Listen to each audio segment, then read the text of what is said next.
OK, on y va. La numéro 6, une West Coast IPA de la micro l'entêté. Ouais, Mirabelle, microbrasserie, érablière, restaurant, vraiment une belle place à aller voir. Et West Coast IPA, je sais pas si tu as amené West Coast. C'est un de tes styles préférés, ça, je le sais. Ah, tu le sais, hein? Ouais. West Coast? Oui. Ouais, ok. Mais West Coast, la Pas autant que toi, je pense. Mais Ouais. ce que j'aime beaucoup des West Coast, c'est que on revient un peu en arrière, parce que les premières IPA américaines étaient beaucoup plus amères. Mhm. Donc, on va avoir de l'amertume. Puis aujourd'hui, on les fait un petit peu plus aromatiques aussi.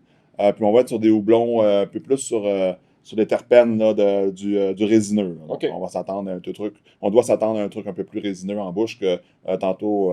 Moins de fruits, puis moins d'agrumes. C'est ça, dans des bières qu'on connaît en caisse de l'avant, on a des bières très fruitées, très agrumées, IPA, mais celle-là, on est. En tout cas, je m'attends, on va voir, on va goûter, mais je m'attends à un truc un peu plus amer, un peu plus résineux. Tu l'as jamais goûté, celle-là? J'ai goûté un peu sur place, mais ça fait longtemps que je n'ai pas goûté. Donc, allons Rafraîchons notre mémoire. Ouais, On ouvre ça. ouais. Ne soyons pas endettés, buvons-la. Jeu de mots ici. Mon bruit préféré dans la vie. Merci. Mais beaucoup plus cuivré Ben, à la couleur que ce que je Peu m'attendais. opaque. c'est vraiment une West Coast IPA, on doit s'attendre à une couleur un peu plus comme ça, un peu plus avec plus ambrée hein, qu'une IPA moderne, blonde, presque jaune. Là. Mhm. Donc, le travail du grain. Donc, le grain va être présent aussi dans le West Coast IPA, ce qu'on a moins dans les East Coast IPA ou les NAPA. Là. OK. Donc, on va travailler sur le grain, on va avoir un travail sur le houblonnage, puis c'est une bonne amertume. Mais c'est moins une explosion olfactive que les autres bières, que d'autres bières qu'on pourrait s'attendre, que d'autres IPA ou de double IPA. Ouais, comme je dis, l'aromatique, parce que le houblon, on va l'utiliser pour deux raisons là, dans une bière. On va l'utiliser en amérisant, c'est-à-dire que lorsqu'on fait une ébullition, on va mettre du houblon pour aller chercher des acides qui vont donner l'amertume.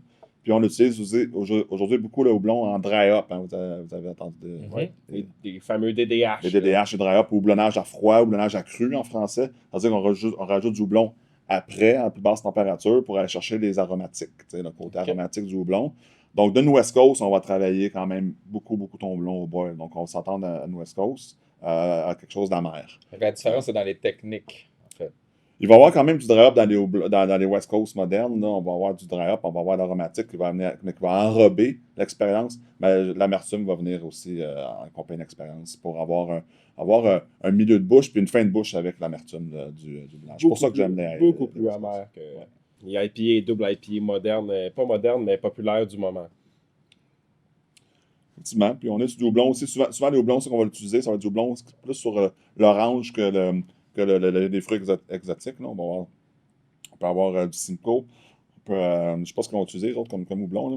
Le malt-fil, il reste aussi, hein? On le Ouais. sent, là. Effectivement, donc, C'est donc, agréable. donc l'amertume va rester longtemps en bouche. Ouais. Puis ça, encore une fois, pour accompagner là, les fameuses ailes de poulet ou, ou les repas de boys, là, OK. West Coast va toujours être très, très, très, très, très bon. Cheers, guys. Santé! Cheers!